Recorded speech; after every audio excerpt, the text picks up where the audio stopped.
Hello, everybody. This is Angel Arts, and welcome back to a very special video. This is actually our second time hanging out with writer, video game producer, uh, person of many talents, Stefan Gagne. Thank you very much, Stefan, for being here. Happy to be here. Yeah, we're kind of like we're following up on what I said last time. I was like, hey, listen, when the next game is rolling out and we're doing the big media push, feel free to contact me. I would be happy to come back. And yay, I'm here. I am so excited. For those of you who are just getting clued in, the last time we had Stefan here, we were actually sitting down with him to dive very deeply in one of his other pieces of work, Arcade Spirits 1 and 2, both of which I have also Let's Played on my channel if you're interested in checking that out, or if you're interested in looking at our previous interview with him. Link should be below in the description. And as Stefan said during that interview, we had asked him if there was anything he could tease us about any future projects. And he said yes, and you could share a little bit with us. Lo and behold, fast forward a few months later, we are back to now talk about a new project. I'll let Stefan introduce it in just a moment, tell us all about it. But before we do, I wanted to also reintroduce the other two very lovely ladies who are in this call as well. So could the other two also please tell us who you are, where you're from, and what your pronouns are? Sure, I can go. So my name's Hannah. I'm from the UK. I use she, her pronouns, and usually at this part, you also talk about a bit of what other videos we've been in of Hark. So you Sure. might have seen me in the Dragon Age season 2 tabletop. Um, as Dusk Falls, Divinity Original Sin 2 Let's Play, and of course the last interview that we did with Stefan on Arcade Spirits, one of my favorite video game series of all time. And I'm Roma Hez. Everyone can call me Roma.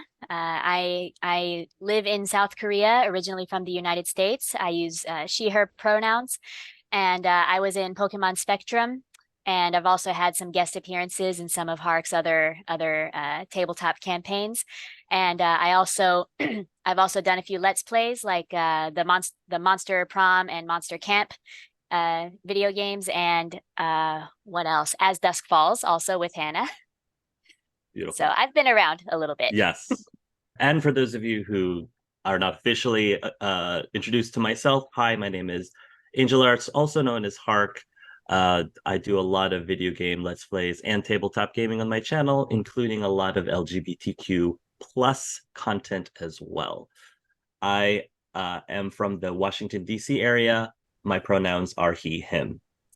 That all being said, Stefan, I sort of introduced your a lot of some of your other background and backstory in the previous video. But if you'd like to introduce yourself in your own words, feel free. Sure. My name is Stefan Gagne. I am the project director slash lead writer slash UI developer slash programmer slash social media manager, wearing way too many hats for Fiction Factory Games. We do indie narrative adventure games. You may have heard of Arcade Spirits and Arcade Spirits: The New Challengers. And I'm working on the new project, which we're going to talk about primarily in this interview, which is Penny Larceny, Gig Economy Supervillain. I live in suburban hell, America, and my pronouns are he, him, and I try to be a reasonably okay person. I love it. Stefan, I'll let you continue. For people who may not be familiar with Penny Larceny, can you please just tell us what exactly is Penny Larceny, and uh, how did you come to creating it in the first place? All right, well, the one-line elevator pitch for the game is it's DoorDash for crime. The idea is that this is a comic book superhero supervillain world, and you are an aspiring young supervillain who's trying to hook up with other villains through an app called Crimer, CRIMR, which is a sort of social media and gig economy marketplace so that supervillains can hire hench people to carry out their evil schemes. So you run around doing capers for these various bosses to go here, steal that, trick this guy, get that money, rob this bank, whatever. And ostensibly that's all there is to it, but obviously under the surface there's more on the hood. This is a very broad social satire of like the way gig economy workers have no health care and have no benefits and are basically treated like crap and paid garbage. How the systems that we engage with on a daily basis are custom built to basically grind us down and influence our opinions and screw up our elections. And it's just bursting at the seams with scary political content because like there have been things I've been wanting to talk about and wanting to put in my games, and I kind of held back because I wanted them to be these cozy, safe, approachable mainstream experiences, but we still got crapped on for daring to use pronoun options. So screw it, we're going whole hog. This time around, the brakes are off, and we are going to just go for it. So Penny Larceny is this broad comedic satire of what it's like to live in the hellscape of the 21st century. It's just told through this lens of like, wacky supervillain shenanigans and stealing shrink rays and things like that. I'm super excited. I am a huge fan of this type of like the comic book superhero supervillain genre. And obviously with a lot of the popularity recently, especially with things like the Marvel Universe, I think this is I'm super excited about it. I sort of kicked off the questioning last time. So this time I'm going to sit back a little bit and let Roma and Hannah kick off with the questioning. Oh, can I? Can I? Okay, cool. Well, anything I mentioned, by the way, is just from reading the Steam page. I know there is a demo out. I haven't played it, so anything I mention is public. I'm not spoiling anything. But so there's a lot of elements to this. I mean, and it's got cats, it's got robots, it's got supervillains. It's amazing. I just want to know, like, where, and you've kind of touched on this a little bit, where did this initial idea come from? Like, how did this concept kind of take form in your mind? Okay, so back when we were doing Arcade Spirits, the Inner Challengers, I'm always like looking forward, thinking, well, what's the next thing going to be? What's the next project going to be? And at some point in the ancient past, in my notes, I wrote down supervillain dating simulator. And I had 3 characters that I listed out, and they were pretty much exactly what ended up in the game. You had Dr. Mayhem, who had a whole bunch of student debt. You had Hate 4000, which was this synthetic intelligence on an old computer, and the Overmistress, who is your basic, oh ho ho, Ojo-sama villainous. It was just 5 lines in a text document, and then I forgot about it for months and months and months. So the time comes when I'm trying to plan what are the game 3 pitches going to be. And I wrote up like, well, all right, I got this one idea and I got this other idea. I'm going to do a full treatment. I'm going to see which one seems to gel the most. And like after I get like 10 pages into these various ideas, I look at my notes. I'm like, wait a minute. I have this little 5-sentence snippet that I did like in ancient times, which is actually pretty amusing and kind of resonating with me. Wonder what I could do with that. And that pretty much just sprang from there. It was just some random idea I had on some day, and then I just fleshed it out into the full game experience. It was seriously all 3 of the villainous bosses. They were pretty much right there in that little snippet. Even their lines of dialogue made it into the final game. Like I did 1 line of dialogue for each. Like it's not Mr. Mayhem, it's Dr. Mayhem, and I have the student loan debt to prove it. That's in the game. Where they please, the Overmistress is too formal. Call me your Overmistress. That's also in the game. Yeah, it was really out of nowhere. But then as I started developing it, I was like, well, I've got a lot of things to say about the state of society and the state of our economy and the way people are basically being treated like crap in order to push the income divide further and further apart. And I can certainly use that as fodder for this. Because like you look at gig economy jobs like Uber and Lyft and DoorDash and so on, and it's like these are things which ostensibly are saying you're empowered, you're your own boss, you're doing your own thing, when really they're saying you're not an employee, you're a contractor. We don't have to give you crap, and we will not give you crap, and you're going to work for us and like it because this is your only option.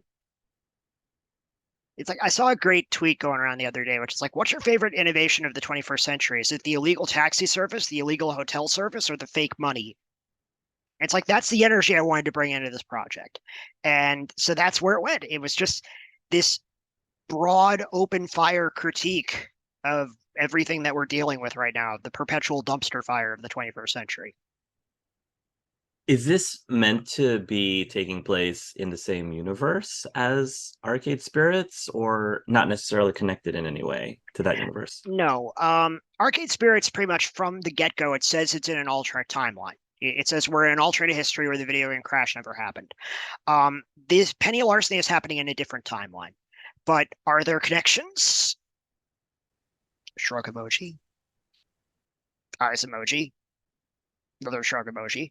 I don't know very many emoji.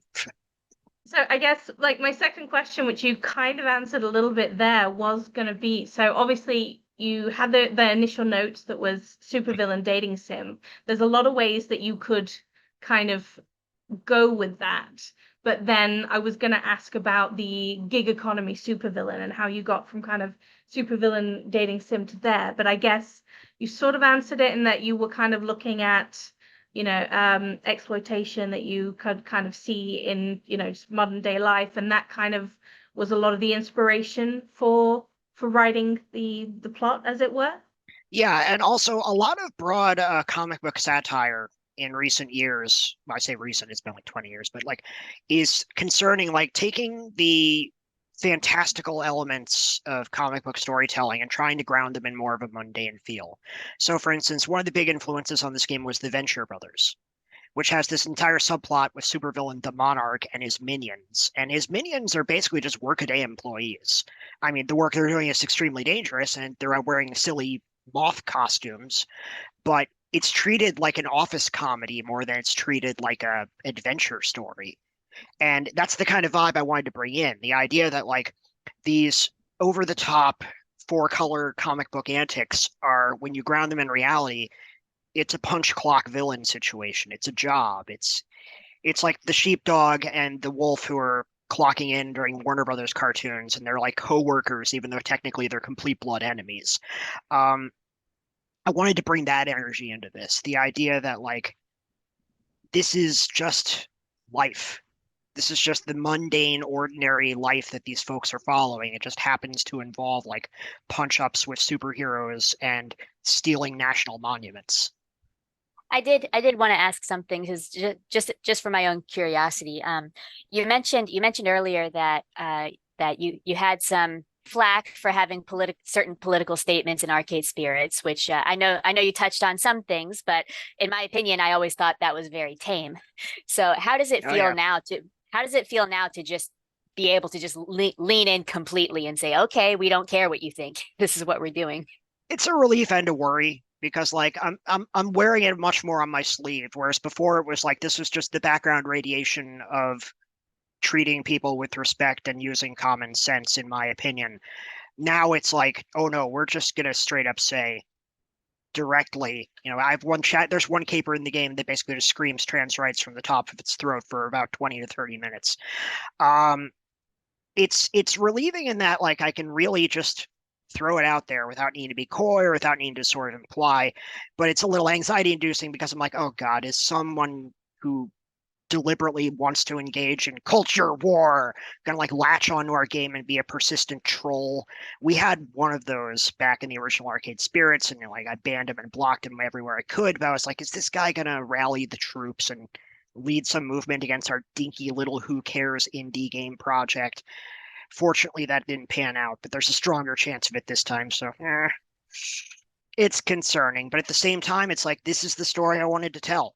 These are the things I wanted to talk about. These are the views I wanted to share and the values that I wanted to uphold. So, damn the torpedoes, I may as well just do it. I love the boldness.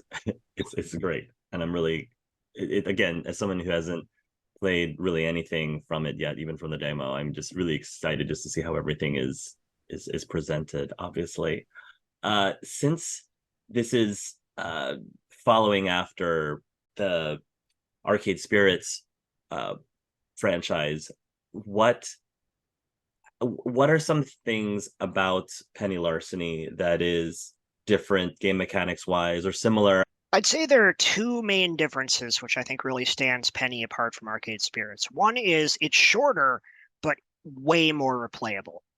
There are 9 capers you can go on. Different bosses want different capers. So each time you play the game, because each playthrough is 3 capers plus a story conclusion. So that means you have like 3 playthroughs of content, which will all be incredibly fresh with almost no repeats. For the Arcade Spirits games, you could replay them, and you could certainly see scenes that you didn't see before. You can take options you didn't take before, romance characters you didn't romance before, but the core plot was always the same. Here, it's much more designed around being something that's fresh each time you play it. And even like the order in which you play capers can change things. Like if Penny remembers something from a previous caper, which is applicable in a later caper, you will see some differences, but it's all designed to be seamless. Like when you sit down and play, it feels like you're just getting one cohesive, fully planned story, even though it's very nonlinear. You can pick capers in whatever order. You can pick whatever boss to work with. It has so much variety under the hood, but it should feel like one cohesive experience for the actual player. And the goal of the game is like, and it makes it pretty clear, is that you kind of want to see every ending. Like you want to go through all the major story paths and figure out what's really going on behind the scenes before you get an ultimate ending out of it. So that's different from Arcade Spirits, where like, yeah, we gave you achievements for clearing out various story paths, but it wasn't really anything beyond that. Here, there's a meta level to it. There's unlockable story elements depending on what you do, which persist through playthroughs. That's like really complex to describe, but trust me, it'll make a lot of sense when you're playing the game. And the other major thing is you are not Penny. You are not the player character. There is no player character. Penny is the protagonist. You are the silent voice in her head that she talks to every now and then, kind of like a wildly unethical Jiminy Cricket, giving her suggestions of what to do. She may not always agree. There are times when she will veto you if you try to push her into doing something that she completely disagrees with. She's not a puppet. She's not a cipher. She's not an avatar. She is her own character. And you are there as her partner more than you are there as her.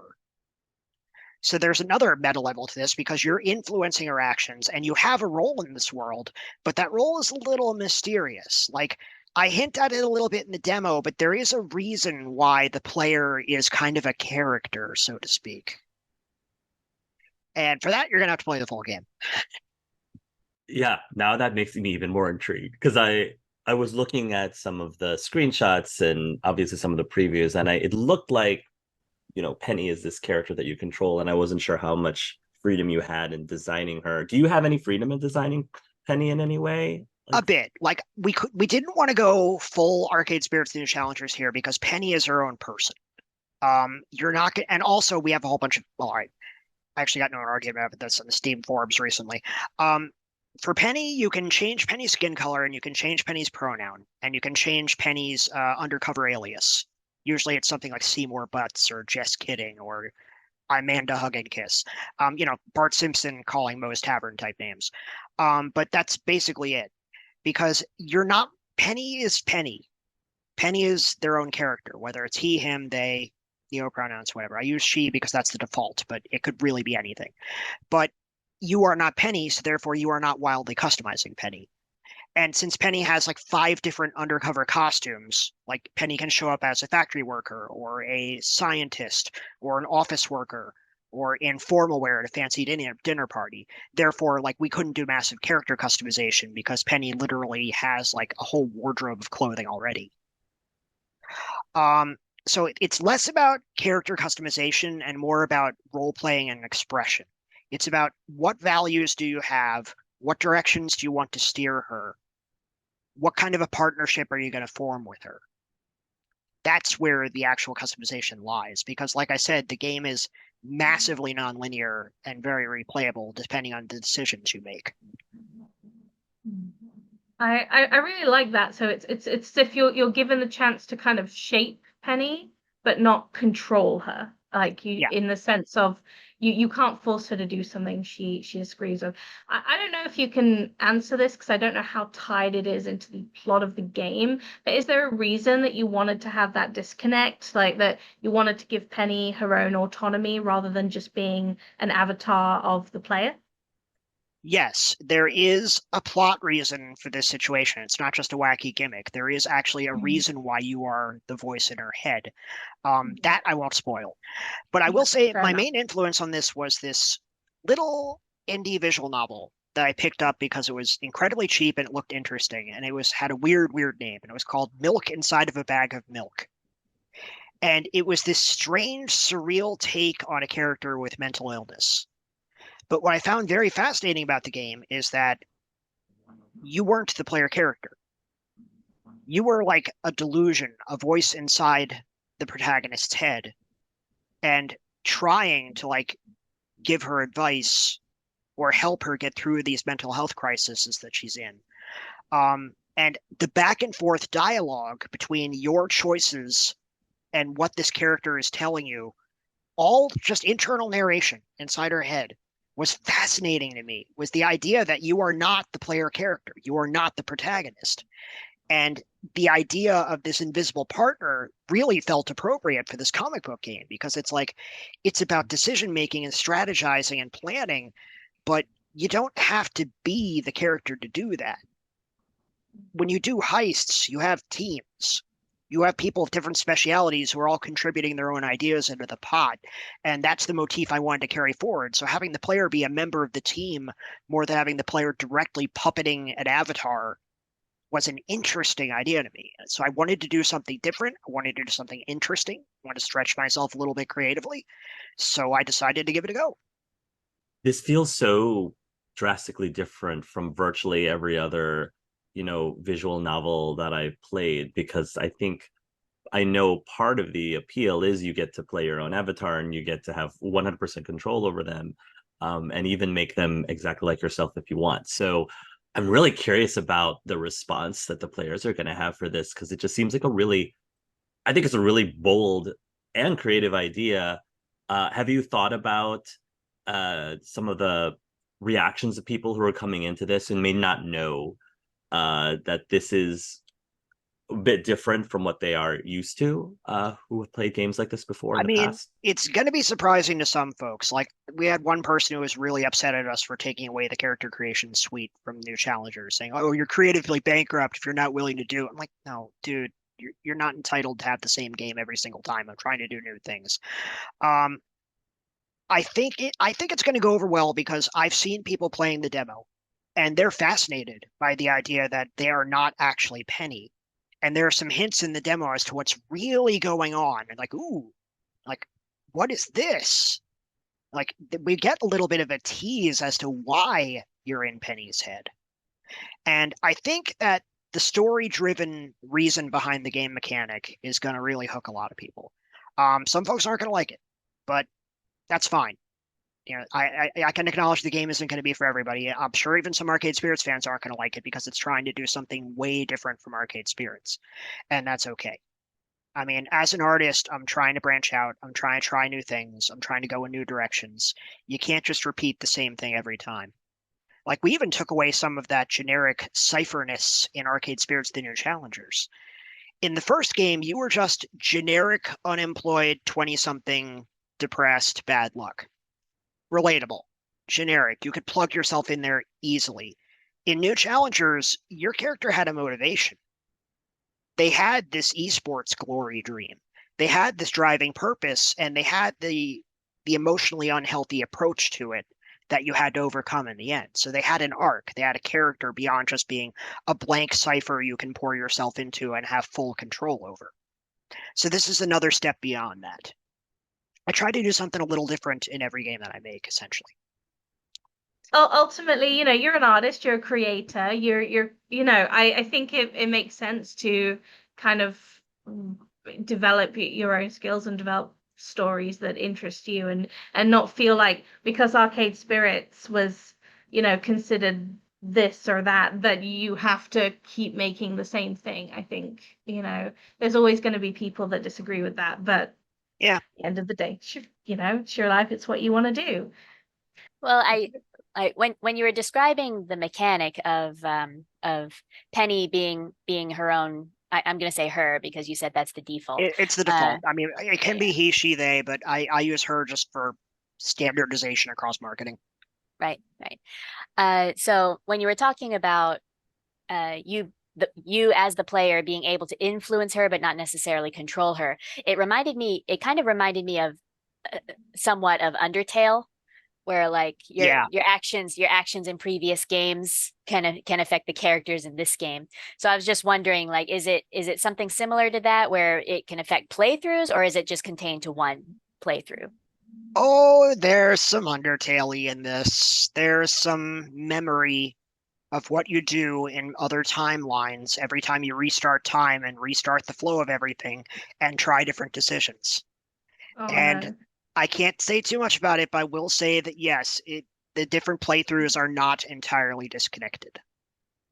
I feel like so we can strategize this, of course, off camera, but Hannah and Roma, I feel like the three of us have an opportunity here where each of us Yeah. should just pick a different route to play with and Yes. try to go through the game in different combinations. Because I'm planning on going through all three, but if we all try to pick three completely different, unique playthroughs, I think it'd All be really three, interesting. that's an interesting number to use. Three, you think Oh, there's only three. well, I love the tease there. Stefan's so great about teasing. I am super uh intrigued by everything now, and Yeah. my curiosity is absolutely piqued. One thing I really wanted to dive into you a little bit deeper with is the aspect of the game that I'm very much most interested in, which is the romance. Bow chicka Oh bow yeah. bow. So, how many characters? I know that there's the you had mentioned there were three like main crime bosses, I think, or villain bosses, which I'm assuming they're romanceable. I'm not sure. Optionally, yeah. That's Optionally, actually one okay. nice thing, which I'd like to just interject and point out, is that in Arcade Spirits and New Challengers, if you wanted to see a character's story arc from beginning to end, see all their unique scenes, get their ending, you had to romance them. You don't have to romance them this time, and you can still get the exact same arc. The game is flexible enough that you can be on a romance track, or you can just be their best friend. You can just be their ally, someone who helps them and cares about them, and you will still get the same story arc and the same ending and the same achievement. So you have flexibility. The mention of flexibility and what you just said about how you don't have to romance anyone to get their full story reminds me so much of Mass Effect. Oh, I know what you're going to say. There's so many Garrus fans, and if anyone knows what I'm talking about with flexibility in Garrus, then And sure. Reach. And Reach, thank you. Yeah. But there were so many Garrus fans who were so upset because they didn't necessarily want to romance Garrus. They just thought Garrus was like their total BFF, and if you didn't romance him, you didn't get the full, Garrus storyline. So I love that you're doing this. Yeah, this is something I've been trying to improve our support for asexual, aromantic ever since day one. In Arcade Spirits, it was okay. We just basically copy and pasted Juniper's storyline for romancing Juniper and made some tweaks to make the non-romance route. That's very limiting. Arcade Spirits 2, we had a very unique friendship route, which had its own unique scenes you wouldn't see anywhere else, which is cool. But it was still, well, if I wanted to not romance Jinx, if I wanted to see her storyline through, I couldn't do that. So now we're taking the brakes off. Now you can not romance people and still see everything. And on top of that, when you start the game, you pick and pick. I want to see romance content. I want to see sexual content. Yes, no. These are independent settings. You can have one without the other. You can romance a character and never do the nasty, or you can just have a big casual fling and there's no romance. And either way, fine, it'll work. I mean, all the naughty stuff happens off screen. It's still like basically there's no nudity in the game. But let's be honest about this. I know that a lot of visual novels are like just packed with booba, but that's not the case here. It's more for fun. But I really appreciate the move to seeing a character's full arc regardless of your. I think it's very common in games that have romances to add kind of like special romance specific scenes, which isn't a bad idea. But when you put a character's kind of additional depth and layers behind romance. You know, an example from our last interview, I talked a lot in our last interview about Zappa. I'm not going to talk too much about Zappa here because I talked so much about it last interview. But the fact is that I was in that interview going, guys, there's actually a lot of depth to this character, and there's a lot of really interesting stuff going on there. But I only saw that because I chose to romance her. And if you're playing as Zappa's friend, you will never know that side of her. So I think it's really interesting that you've decided to kind of, like you say, take the brakes off and say you can still have a fulfilling friendship where you can get to know this person to the same extent as if you were romancing them. I think that's great. Yeah, it was very much intentional. It's like I'm an ace aero game developer myself, and like I want to see more representation. I want to see more flexibility in storylines and story content in games, so that you don't get locked out if you're not interested in that. And this was my chance to like actually make good on that. Mm-hmm. Are you able to speak on how many and who are the romanceable characters of this game? Sure. Okay, I yeah, mean, please. I need to get this game out there. I'm willing to give all. Obviously, you got you have the three main bosses. You have Dr. Mayhem, who is honestly not a bad guy. He's been kind of railroaded into being a supervillain through student debt and through his former bosses at a biotech company faking an ethics incident in order to drum him out. His reputation has been smeared. He's trying to claw his way back into civilian life with your help. You can romance him. You have the Overmistress, who is the leader of the Cult of the Many-Faceted One, which is your standard, Eldritch Cthulhu nonsense cult. They have orgies, they have Taco Tuesdays, they throw masked galas with the wealthy and powerful elite of the world. She's bored of it all. She wants adventure. You're going to provide it. And then you've got Hate 4000, which is a supercomputer made by the Department of Defense in 1968 in order to try to solve the Vietnam War.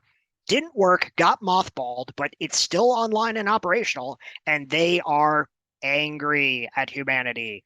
They are extremely eager to get their hands on some nuclear codes and destroy us all. So you will have to try to find a way to bring Hate 4000 around into being maybe Love 4000. Maybe it's possible. So those three romance options. Yes, you can romance the evil computer.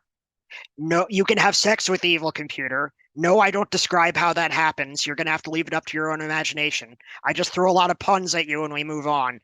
Mount my hard drive, etc.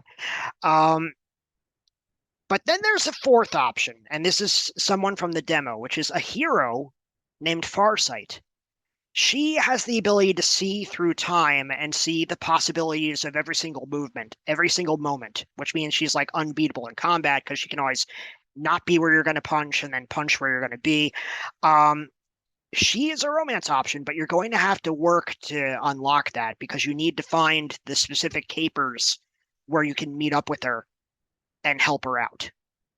But if you do that, then there is an optional, story ending where you can romance / be Farsight's best friend.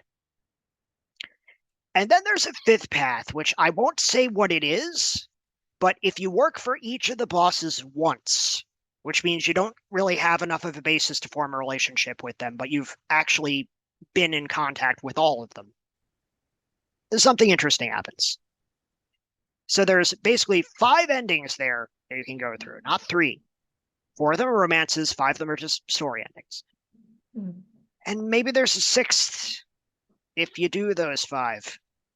I guess we'll see. You said that playthroughs will be different in that what capers you might see. Is there an element of player choice in that, or is it more that certain ones are available on a playthrough that won't be on another one? Like how does that work in terms of the nitty-gritty? Like, do we get to choose and therefore pick our experience, or is it more of a kind of randomized system? Yeah. You select which caper you want to do using the Crimer app on your phone. Mm-hmm. There's a list of 9 Crimer capers. Some of the bosses don't want some of those. Like, for instance, who was it? All right, yeah. Dr. Mayhem is not interested in stealing a piece of art from an art auction. That doesn't further his scientific goals. But that art can be used for political leverage for the Overmistress. and the art will help Hate 4000 reach some emotional closure. So those two bosses, that caper is open. And the caper is slightly different depending on which boss you decide to run it for. Like if you run it for the Overmistress, different goals, different methods. Same for Hate. So each time you play through the game, when it's time to do a caper, you pick it from a list. It's not randomized. It's just whatever is available to you that you haven't done yet and that your boss wants. And so even like somebody's Dr. Mayhem run through the game may be different from someone else's because there's like, let's say there's like 6 of those capers that Dr. Mayhem wants, 6 out of the 9, and you're only doing 3. Therefore, your Dr. Mayhem run might be totally different from someone else's. So it's entirely based on player choice, but it is filtered based on who you're doing it for. The whole writing process sounds like it was very complex. Yeah. It was, well, let me put it this way. Like in the later stages of the beta testing for this game, it was less about bugs and more about people pointing out, wait a minute, but if I did this caper and then this caper, Penny should remember this thing and bring it forward here. Or like, if I skipped over this caper, then Penny shouldn't know about what happened in this caper.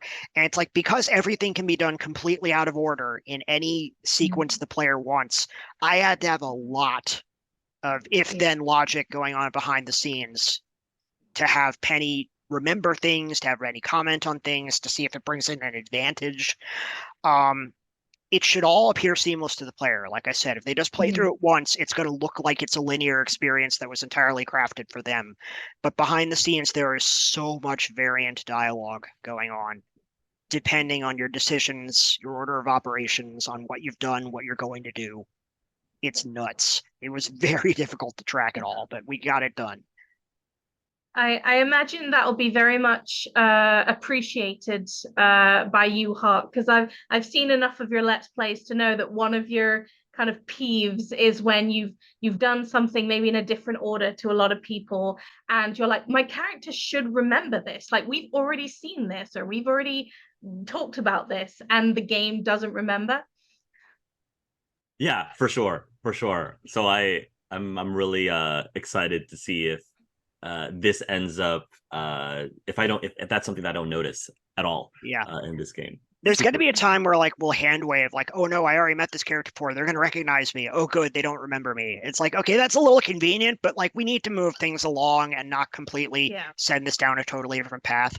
There was one which almost was a completely different path though, which is that if you meet a particular hero in one caper, and then you meet that hero again a caper later, even though you're undercover, they're going to recognize you. And then you have a totally different set of conversation challenges you got to work with them.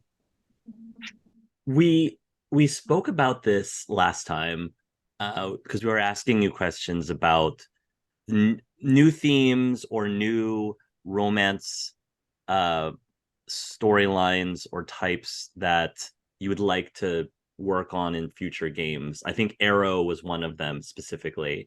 Yeah. Are you able to speak on any of those new themes or romance types? Yeah, I mean, as I mentioned, Arrow and Ace are independent settings in this game. You can have an entirely Arrow relationship, or you can have an entirely Ace relationship, or you can have an Arrow-Ace relationship, or totally Aloe. It's fine. The game will adapt and only show you options that are appropriate to what you are interested in. The one thing that like I will say New Challengers has over Penny is that New Challengers has a polyamorous path. In this one, like the way the game was structured, the various villainous bosses don't really interact very much. They're kind of siloed in their own interests and their own evil schemes. So we can't really do a poly storyline with them.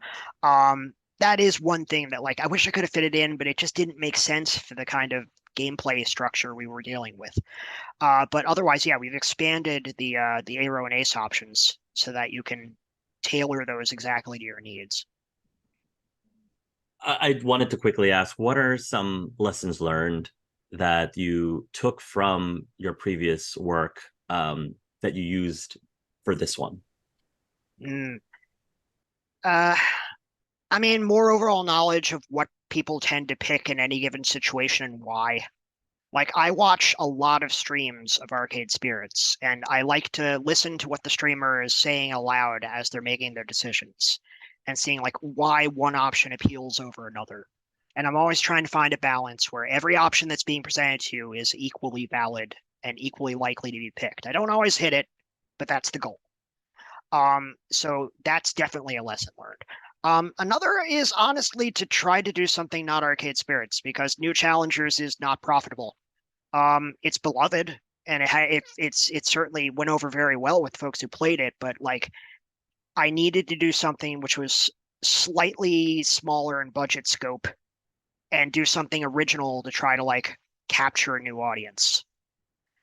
Because I think just doing an Arcade Spirits 3, you're really hitting the law of diminishing returns at that point. We don't have an idea for a storyline for Arcade Spirits 3. It's not like, oh, well, we could have done it, but we decided not to. Ha, eat it. No, we literally were not planning to do Arcade Spirits 3 at all.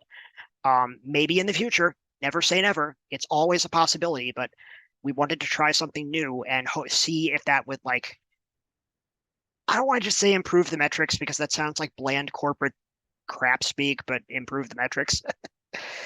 We'll see. I mean, it's not, to be transparent and honest, Penny is not tracking well right now. It's like barely being wish listed, and that's pretty much Steam's driving number that they use in order to feed the algorithm. So I'm hoping for a turnaround or for some viral word of mouth after it releases, but we'll see. It may be a swing and a miss, but it was still a swing I wanted to take. So I wanted to kind of follow up on the conversation that we had a bit about like the romances. Because I just couldn't, when I was like reading about the game, I couldn't get past the fact that you can romance a computer. Oh yeah. So I just wanted to like add, is that something that you wrote purely because like it was funny, it was kind of like or because it's relatively an unseen type of romance, or was there like a deeper reason for that? There's a deeper reason. I don't want to reveal too much, but I will say this. Okay. I feel that the Hate 4000 storyline is possibly the most emotional, tear-jerking one of the bunch. Wow. I mean, when you meet Hate 4000, they are just packed with hate. It is in their name. It is what they were made for. It is the only emotional building block they have. But it becomes clear they're trying to overcome that limitation. They're emotionally stunted because the people who made them wanted them to be a machine of hatred, but they want more from life. And you need to like find a way through their trauma, through their hurt, to try to help them embrace more than just hatred. So there's this very, very resonant story of like trying to become a better person and to reach what you could have reached for before, but like pushed away because you were scared. So I'm gonna leave it to the players to figure out the rest. But yeah, it's not a gag character. It's not like, oh, lol, we're dating a computer. No, there's probably the most in-depth emotional story building in that storyline compared to any of the others. It sounds like it has a lot of parallels to pursuing a relationship with someone who has come from maybe a home that has very kind of fixed but ultimately kind of unhealthy beliefs, like maybe a family structure that had a toll on their mental health, or kind of taught them that they shouldn't be close to people, they shouldn't form relationships, or have perhaps even prejudiced views. Like it sounds like there's probably some parallels that you're drawing on there. Absolutely. Only because we've interviewed you a couple times, I think I'm getting the sense there seems to be a lot of deeper reasoning for the way that these characters are written, often tied to kind of things that we face in real life. So that sounds. I'm surprised. I'm happily surprised by that answer, actually. Good. Yeah, I mean, like this is not a major spoiler because this is literally in the demo.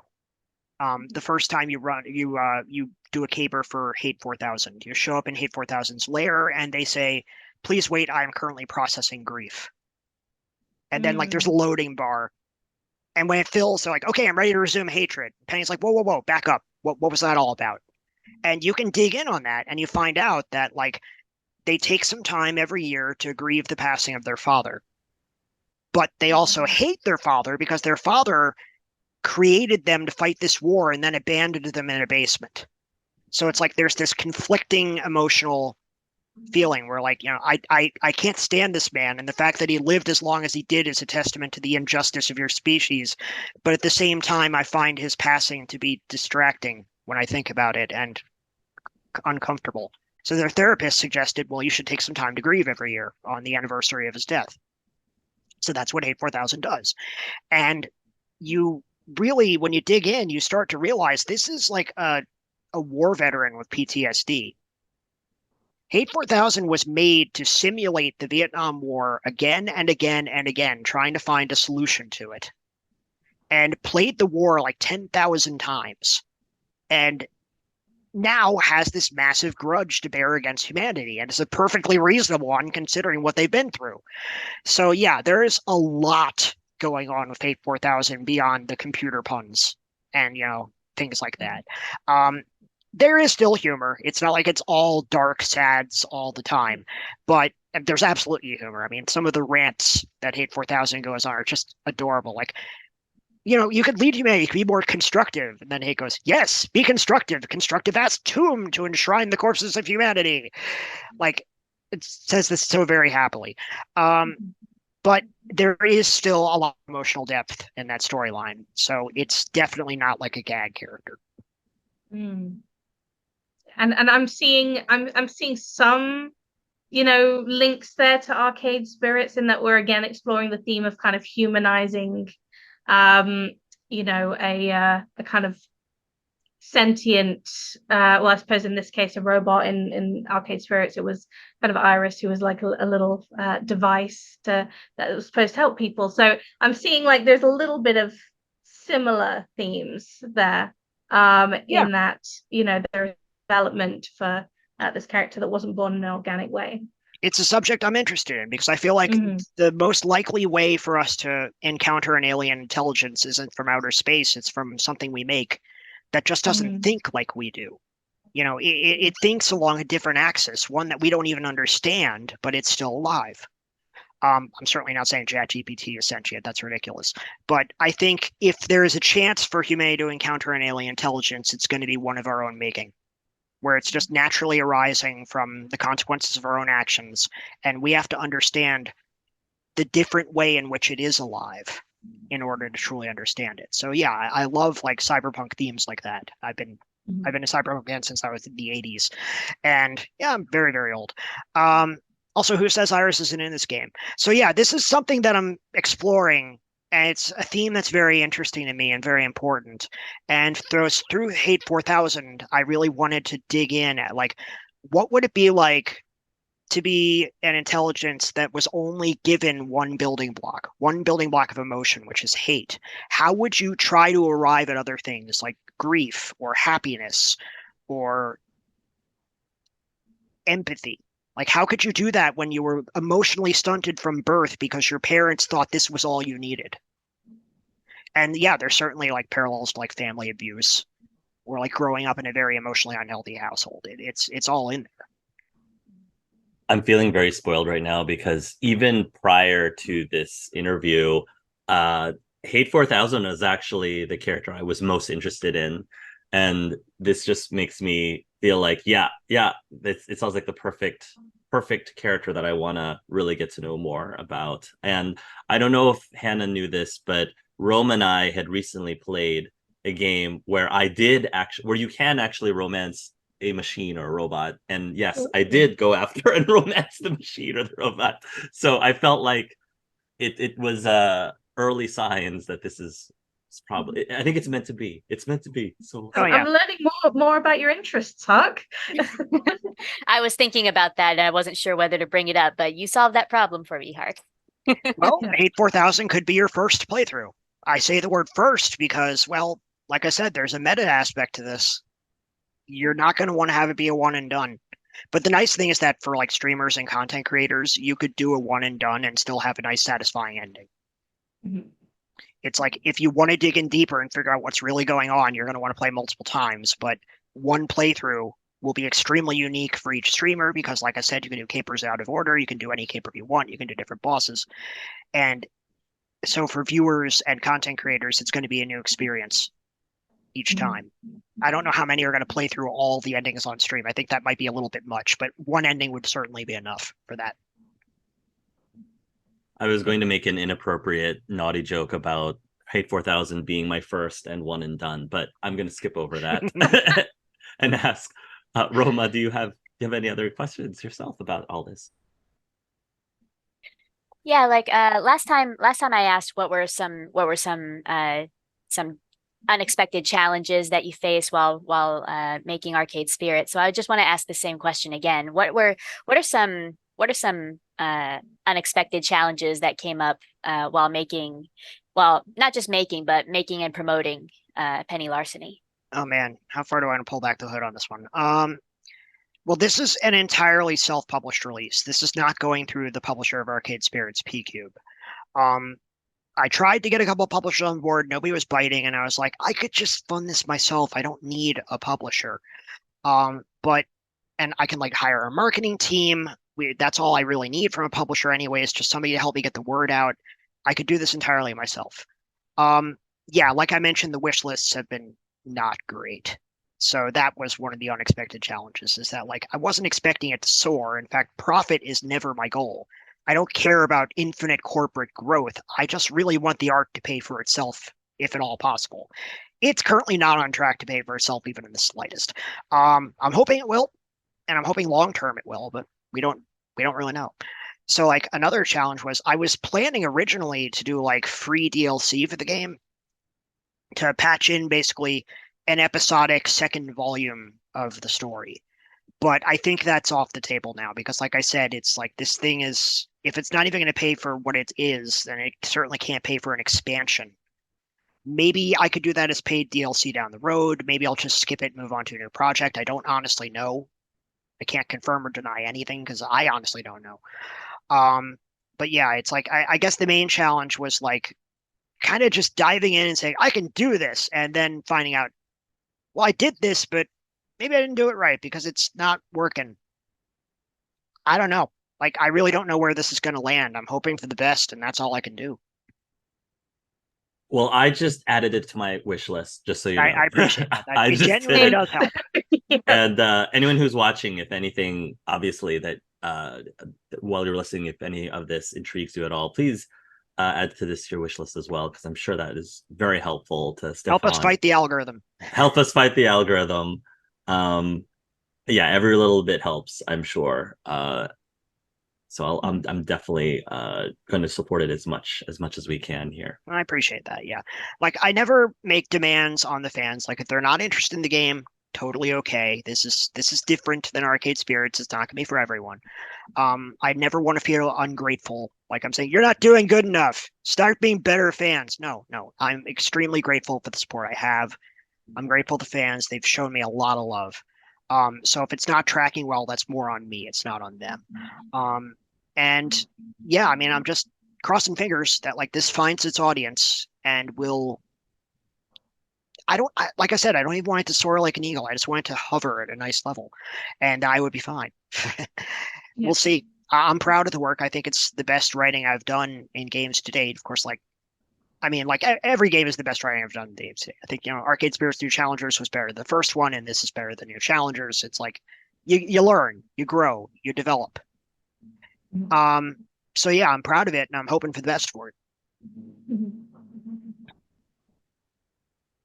One thing that I wanted to ask about that hasn't come up yet is so for anyone who's familiar with Arcade Spirits, you had the personality types, the speech challenges, the different kind of themed dialogue around being gutsy or logical or yeah. So is there something like that in this? And if not, like, is there a system that replaces it? Like, is there the same kind of conversation tracking? How does that work? So I decided this time around not to have like personality tags on every single Mhm. option. Because one problem that we were finding from Arcade Spirits, especially the first game, is that if people saw the green heart, just windmill slam, they hit the green heart. The end. They didn't even read the other options. They just went for the heart one because it felt right. It's like you want to be kind and sympathetic and level-headed and compassionate. Therefore, I am going to click the heart option every single time it comes up. Or like the neutral option, which was called basically in the first game and flexibly in the second because I hated people making the lol basic joke. So many people would just completely ignore that because it didn't make a number go up. And they wanted the number to go up. So it's like I was trying to fight against this like gaming and morality metric that I had just put in these previous two games because I felt that it was ultimately detrimental. I mean, it was fun. It's interesting to see where you end up. I think it's a cool system and it worked for those games, but I wanted to try something new. So for this time around, your options do not have specific morality tags on them. There isn't a chaos and order thing. There isn't a particular personality type. But during the capers, you get a score because this is a gig economy app, right? You have to rate things 5 stars. You have to seek the 5-star rating. So, depending on Penny's decisions leading up to the caper and during the caper, those stars can go up. You start at 0, it can go up to 5, depending on whether you do something. And she phrases it very importantly, which is that you either do something really clean or really cool. So I don't want players to feel afraid of doing something really daring and exciting, but I don't want them to also feel like they have to do that all the time. They can take a safer option and still score. It's only when you like fall flat on your face that you don't get a star. But here's the trick. Like Arcade Spirits, you cannot lose the game. Penny can't just go to jail. If you get a 0-star rating, that's just a sloppy heist. And you've seen heist movies. When do the heists ever go entirely according to plan? How is that entertaining? It's almost more entertaining when they go completely sideways. So I wanted to make sure that, like, no matter what rating you get in the star reviews, that you still have a fun time and you still see things happen in an interesting and new way. So that's really the big game mechanic of the conversation system, is making decisions that you have to make some educated guesses. It's not always like, you pick up on the clue and therefore know exactly what to do. You have to make some educated guesses and take some leaps of faith. But that, like, you can either strive for the 5 stars, you can deliberately try to go for the 0 stars and see what happens, or you can just cruise along and just whatever score you get, you get. I'm going to be curious how I'm going to play this game myself because I'm such a goody two shoes, and playing a game where the main protagonist again is not myself, and are trying to do all these things for the supervillain bosses. I'm just really curious just to find out if me and Penny actually get along, or if we're being butting heads the whole time. I've taken that into account because I know people love to windmill slam the kindly answer. So Penny is not a monster. Penny is not violent. Penny is not a murderer. Penny is generally just trying to do her job and to have fun and get along in life. So Penny is not above doing a little good every now and then. Penny is not so diehard on I must be evil. Penny has plenty of options, which can end up saving the day, which can be heroic. Because a lot about this game is that the line between capes and masks, heroes and villains, that's the vernacular we use in the game, the line between capes and masks is fuzzier than you think. You have noble villains, you can have corrupt heroes, you can have things on spectrum in between, you can have heroes that are trying to be good but end up corrupted, you can have villains that are trying to be evil but are just too damn nice. That's basically Dr. Mayhem in a nutshell. So it's certainly not going to be the kind of game which is going to make you like kick grandma down the stairs and eat a baby. It's not really that kind of experience. Yeah. Since you mentioned it, is there much of a presence of superheroes, or are they alluded to at all? Are they in this world? Most of the capers have a hero encounter in them. Okay. There are three main. There are a bunch of heroes, but there are three main ones to look out for. There's Farsight, who I mentioned already, who is a romance option. There's Clout, who is a live streaming superhero, who is really much more into it for like the followers and the subs and the bits than for justice. And then you've got Muscle Memory, who is this like hulking up bodybuilder psychic, who's like he can like brain lock you from 200 yards away. He's incredibly powerful. Um, so yeah, you will be running into heroes quite frequently, and you'll have to figure out how to deal with them. And in Farsight's case, maybe you're actually going to end up helping her. I won't spoil too much for what's going on at Farsight, but even in the demo, like things are not what they seem with Farsight and with that caper in general. I mean, I'm in the same boat as Hark, really. Like I'm just really eager for the release date. Oh yeah, well, it's going to be coming out July 25th, and it's going to be on Steam and itch. It's coming to PC, Mac, and Linux. We would love to do a console port in the future, but I wouldn't count on it. So if you want to play the game, go ahead and get it on PC. You know, don't sit around waiting and thinking that like I promised a console port. No, I'm not promising. I would love to do one, but it's really going to depend on how well this sells because that's expensive. Yeah. Yeah, so I'm really, really like I've taken that week off of work. I have a day job. That's how I fund all this nonsense. I've taken that week off of work so I can like watch streams and answer questions and do patches if need be. Although honestly, it's in pretty good shape. And really looking forward to seeing how the public reacts. Yeah, Stefan, I wanted to end by asking you, is there anything else that we didn't cover today? Is there anything that you felt was worth mentioning that could excite people or interest people even more about the project than we've already talked about? Let's see. What can I leak that would be interesting? What's your opinion on the fourth wall? You think we ought to I, tear that down? I love it. Yes, I love that. Yes. Then I think you're going to like the game. But it's like, it's interesting because the way I like to put it is that we tear down the fourth wall and then we build another one directly behind you. So you'll have to figure it out from there. I have a feeling that we're all going to be keeping tabs on each other's playthroughs. Oh yes, for sure, for sure. Yeah. Awesome. It was great chatting with you, Stefan. Thank you so much for giving us your time. For everyone who's watching, again, the game Penny Larceny will be released on July 25th for Steam. Please add it to your wish list if you haven't already and are interested in the game. And if you're seeing this after the 25th, feel free in checking it out.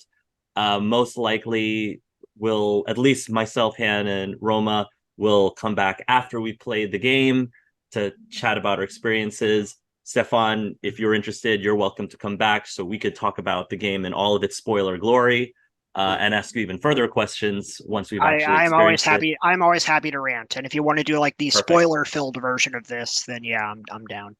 Perfect. Awesome. Amazing. So if you want to follow Fiction Factory Games for this project and maybe future ones, let's see where this goes. We are on Twitter as @Fic Factory Games. We are on Mastodon as Fiction Factory Games at mastodon.social. We're on Blue Sky. We're on Hive. We're on Tumblr. I have had to open so many freaking social channels because of Elmo's billionaire temper tantrum going on Twitter, just to make sure I've got everything covered in case Twitter goes, dear. And we have a Discord, which is a very active community. So no matter how you prefer to get your gaming news, we are probably there. So keep an eye out. And we would love for you to keep tabs on us and follow us. We are a tiny indie. Marketing is very difficult. So any way we can make sure that we stay in front of you and say, hey, we're still a thing. We exist. Maybe we haven't done anything lately, but we're here. Very welcome to join us.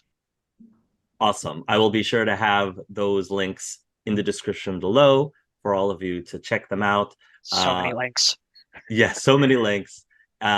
Once my Let's Play of the game is released, I'll also make sure that that's also included in the description below. And yeah, I think that's it. So thanks everybody for watching and for supporting Stefan in the project. And until next time, everybody, love yourselves and love each other. Be gay, do crime. Bye.